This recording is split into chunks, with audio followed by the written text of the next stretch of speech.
Nah, sebelumnya Assalamualaikum warahmatullahi wabarakatuh. Perkenalkan kami dari kelompok 7 yang beranggotakan saya Wiyastoto Handono, NPM 066. Yang kedua ada Kun Cahyani, NPM 070. Yang ketiga ada Indra Suryo Saputra, NPM 083. Nah, di sini kami berkesempatan untuk menyampaikan materi terkait dengan akuntansi kredit yang diberikan. Nah, langsung saja ke slide yang pertama.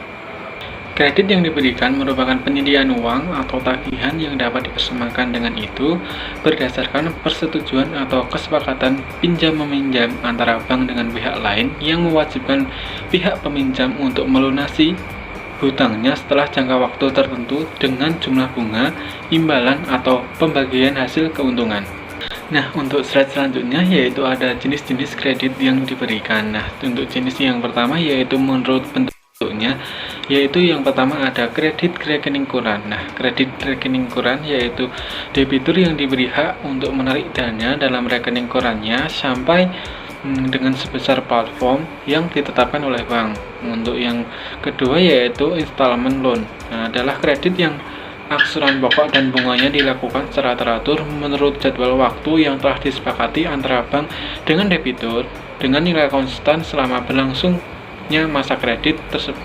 Nah, untuk jenis kredit yang kedua yaitu ada menurut jangka waktunya. Nah, di sini ada tiga jenis kredit, yaitu yang pertama ada kredit jangka pendek, yaitu kredit yang berjangka waktu maksimum 1 tahun. Yang kedua ada kredit jangka menengah. Nah, di kredit jangka menengah di sini adalah kredit yang berjangka waktu antara 1 sampai dengan 3 tahun. Untuk yang ketiga ada kredit jangka panjang. Nah, kredit yang berjangka waktu lebih dari 3 tahun.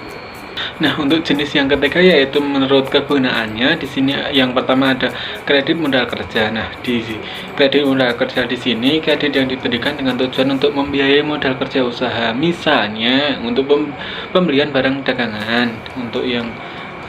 Untuk jenis yang kedua yaitu kredit investasi. Nah, kredit yang diberikan untuk membiayai investasi suatu usaha, misalnya untuk kredit pembangunan pabrik. Untuk yang ketiga yaitu kredit konsumsi. Nah, kredit konsumsi merupakan kredit yang diberikan untuk keperluan konsumsi. Nah, kredit konsumsi ini sering disebut dengan personal loan. Contohnya seperti kredit kepemilikan rumah atau KPR. Nah, untuk slide selanjutnya di sini ada pembukaan kredit. Nah, yang pertama ada effective rate atau pembayaran anuitas. Nah, sistem pembayaran yang dilakukan pada setiap selang waktu yang teratur dalam jumlah yang sama atau tetap. Nah, nominal angsuran bunga setiap periode atau bulan yang akan menurun, sedangkan angsuran pokok akan meningkat. Angsuran pokok dan bunga bila dijumlah setiap periode adalah sama besarnya. Nah, di dalam efektif rate di sini terdapat ada dua jenis kredit. Yang pertama ada anuitas pembayaran setiap akhir periode angsuran atau post numerando, yaitu kredit dengan angsuran umumnya untuk kredit tunai. Nah, di sini contohnya seperti kredit kerja, kredit investasi, dan kredit pegawai. Untuk anuitas bisa diperhitungkan dengan rumus anuitas sama nilai kredit dikali tingkat suku bunga. Nah, dibagi 1 dikurangi 1 ditambah tingkat suku bunga pangkat min n atau jangka waktu kredit. Nah, untuk rumus angsuran atau cicilan pokok pertama di sini, angsuran pertama dilambangkan oleh A1 sama dengan anuitas dibagi 1 ditambah I atau tingkat suku bunga pangkat N adalah jangka waktu. Nah, untuk rumus menghitung angsuran pokok ke N atau angsuran ke N di sini, angsuran pertama dikali 1 ditambah I atau tingkat suku bunga pangkat N jangka waktu dikurangi 1. Nah, untuk rumus menentukan angsuran bunga pertama di sini ada bunga sama dengan M nilai kredit dikali I tingkat suku bunga. Nah, untuk rumus menentukan angsuran bunga ke N atau BN sama dengan anuitas dikurangi angsuran ke N. Nah, untuk rumus untuk menghitung saldo pokok yaitu ada pokok pinjaman dikurangi cicilan pokok.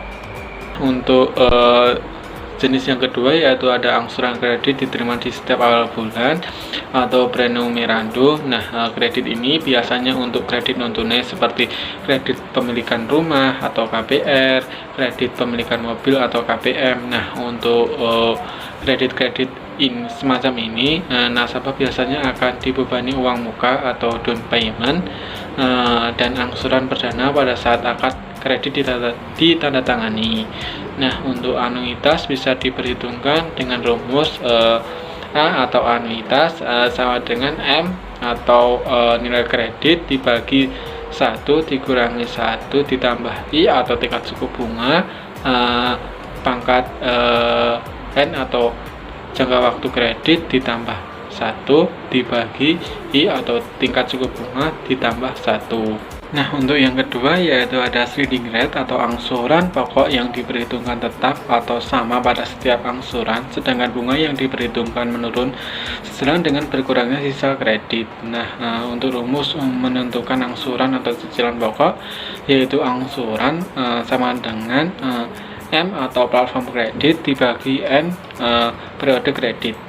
Nah, untuk rumus menentukan angsuran bunga di sini ada B1 atau bunga pertama sama dengan M atau platform kredit dikali I atau tingkat suku bunga. Nah, untuk B2 di sini ada M atau platform kredit dikurangi A atau angsuran dikali I atau tingkat suku bunga. Nah, untuk B3 sama dengan M atau platform kredit dikurangi A atau angsuran dikali 2 dikali I atau tingkat suku bunga. Untuk B4 sama dengan M atau platform kredit dikurangi A atau angsuran dikali 3 dikali I atau tingkat suku bunga, sehingga bunga ke N atau angsuran bunga ke N sama dengan M atau platform kredit dikurangi A atau angsuran dikali N atau periode dikurangi 1 dikali I atau tingkat suku bunga. Untuk slide selanjutnya akan dijelaskan oleh rekan saya. Terima kasih. Di sini saya akan menjelaskan untuk slide berikutnya mengenai pembungaan kredit dengan perhitungan flat rate. Apa itu flat rate? Ini perhitungan bunga yang didasarkan pada hitungan bunga secara pro rate sesuai dengan jangka waktu kredit dan nominal kredit. Pada praktek di bank, bila menggunakan flat rate, umumnya akan menentukan tingkat suku bunga yang lebih rendah dibandingkan dengan menggunakan effective rate atau sliding rate. Mengapa? Ini karena bila menentukan tingkat suku bunga yang sama seperti pada sliding rate atau effective rate, maka total angsuran menjadi sangat mahal. Dan untuk menentukan rumus menentukan angsuran pokok dan bunga adalah dengan plafon kredit ditambah dengan hasil dari plafon kredit dikali tingkat suku bunga dikali dengan jangka waktu kredit, yang nanti hasilnya dibagi dengan jumlah bunga angsuran selama masa kredit. Kemudian kita masuk slide selanjutnya mengenai konversi bunga flat ke bunga efektif. Jadi untuk mengkonversikan ini kita bisa menggunakan formula yaitu dengan 2 dikali N dikali I dibagi dengan N ditambah 1, di mana N ini adalah periode angsuran dan I adalah tingkat bunga flat. Kemudian saya akan menjelaskan mengenai akuntansi perkreditan. Sesuai dengan pengertiannya, kredit yaitu penyediaan uang berdasarkan kesepakatan pinjam-minjam. Berarti perlu adanya akad atau perjanjian kredit. Perjanjian kredit ini nanti akan mengikat bank dan debitur. Komitmen kredit merupakan transaksi off balance. Apa itu off balance? Yaitu transaksi yang belum mempengaruhi neraca maupun rugi laba maupun potensial untuk mempengaruhinya bila komitmen tersebut telah direalisasikan. Ketika saat komitmen kredit dipenuhi atau bank melakukan pengucuran kredit dana, maka komitmen benar-benar telah efektif. Dengan demikian, seluruh rekening komitmen kredit dimaksud harus dihapus atau dikreditkan sebesar nilai yang direalisasikan. Pada saat realisasi kredit, bank akan memungut beban terhadap debitur. Kemudian pendapatan tersebut berasal dari biaya provisi, biaya administrasi, biaya transaksi jaminan, kemudian biaya asuransi dan sebagainya. Nanti biaya-biaya ini akan dibebankan kepada debitur melalui pengkreditan terhadap kredit yang direalisasikan. Pengucuran kredit dicatat sebesar nilai realisasi kredit. Baik, untuk slide berikutnya ada perlakuan akuntansi bunga kredit, di mana bunga kredit itu dibukukan secara terpisah dengan angsuran pokok kredit. Perlakuan bunga kredit akan dilihat dari kualitas kredit yang memberikan bunga. Bila kredit tergolong lancar, maka bank bisa menerapkan floor basis.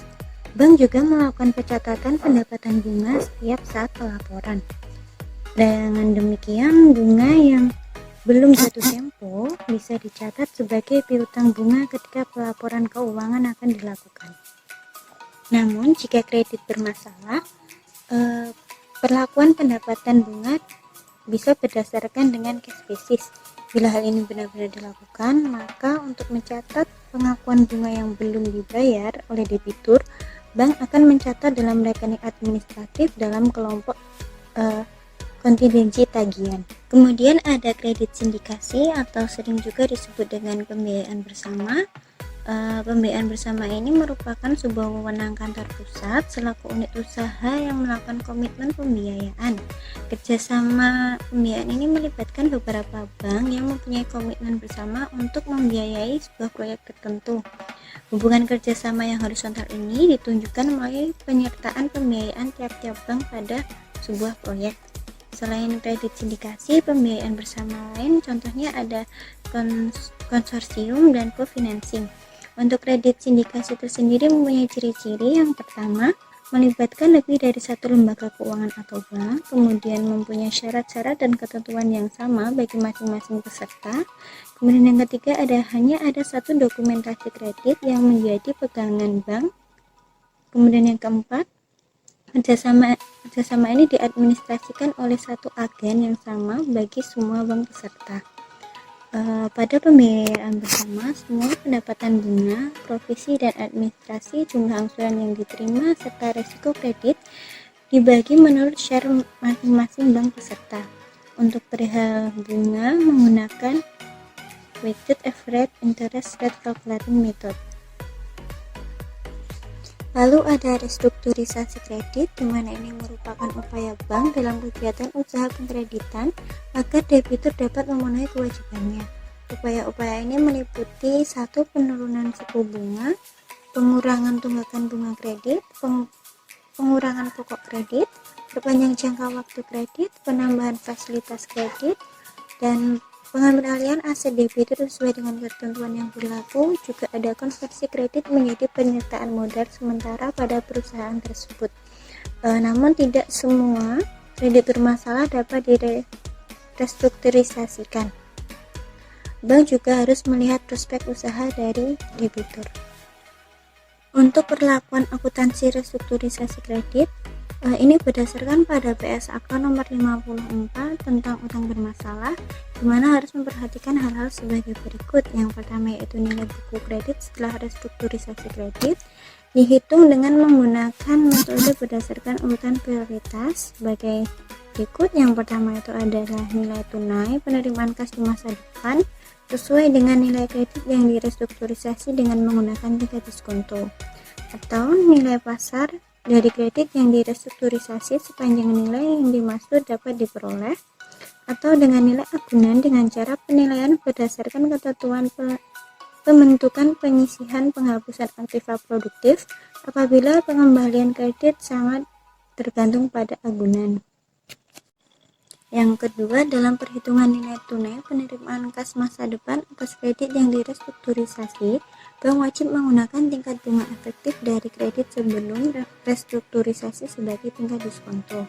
Yang ketiga, bila nilai buku kredit setelah restrukturisasi dengan menggunakan salah satu metode perhitungan nilai buku kredit lebih kecil dari saldo kredit sebelum restrukturisasi, bank wajib menghitung dengan PPAP karena perbaikan kualitas kredit setelah dilakukan restrukturisasi.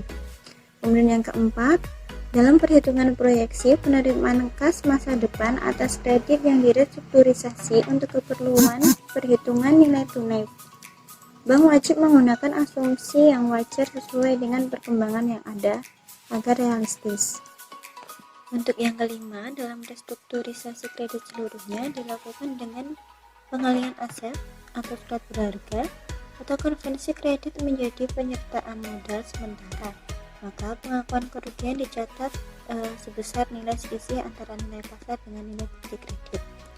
Kemudian untuk yang keenam, dalam hal restrukturisasi dengan pengalihan aset, surat berharga atau konversi kredit menjadi modal sementara dan sebagian kredit direstrukturisasi dengan memodifikasi persyaratan kredit, maka pengakuan kerugian dicatat sebesar selisih antara nilai pasar dengan nilai buku kredit dan pengakuan kerugian atas modifikasi persyaratan kredit. Untuk poin 7, perhitungan kerugian untuk kredit usaha kecil dan kredit konsumsi yang direstrukturisasi dapat dilakukan menurut jenis kredit dengan menggunakan metode statistik atau dilakukan penilaian terhadap setiap fasilitas kredit. Untuk yang nomor 8 atau yang terakhir, bank wajib mengevaluasi kredit yang telah direstrukturisasi setiap triwulan. Apabila terdapat perbedaan dalam proyeksi dan realisasi dari angsuran pokok dan bunga, jangka waktu, arus kas tingkat bunga, atau nilai taksasi agunan, bank wajib menghitung kembali kerugian yang terjadi. Sekian presentasi yang dapat kami sampaikan, banyak kurangnya kami mohon maaf. Terima kasih. Wassalamualaikum warahmatullahi wabarakatuh.